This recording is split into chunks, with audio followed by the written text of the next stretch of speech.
Ketua Panwaslu Kabupaten Jeneponto memastikan kampanye berjalan dengan baik dan lancar tanpa ada calon legislatif yang melakukan money politik.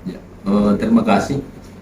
Selama masa kampanye ini kami di Bawaslu belum pernah menerima laporan maupun temuan terkait dengan tindak pidana pelanggaran yang dilakukan oleh peserta kampanye ini.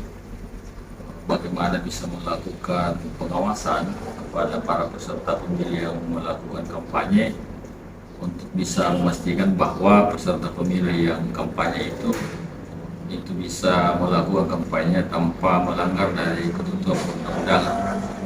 Tentu dalam hal ini adalah tugas kami di Bawaslu dan jajaran Panwascam dan Brigade bahwa di dalam rangka melakukan pengawasan pastikan bahwa peserta pemilu itu tidak bisa melakukan pelanggaran, dan kemudian jika melihat ada potensi pelanggaran untuk selanjutnya potensi itu dilakukan pencegahan.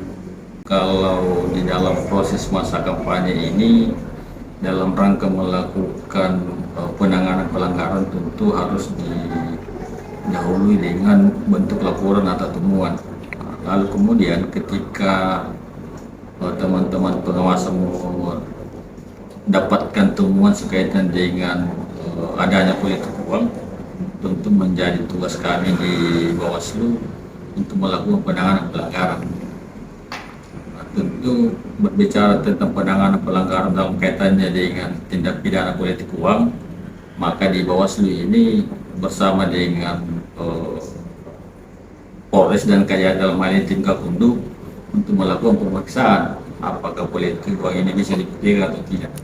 Misalnya ada temuan politik uang kemudian dilakukan pemeriksaan dan itu terbukti, itu kan nanti kita melihat bagaimana hasil sidang pengadilannya.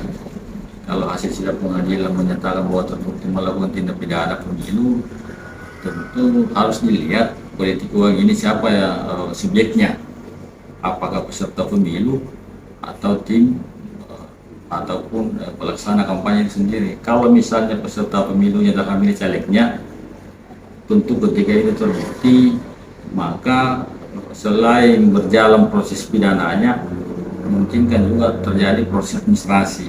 Nah tentu kami tugasnya di Bawaslu adalah merekomendasikan KPU untuk bisa mengambil langkah.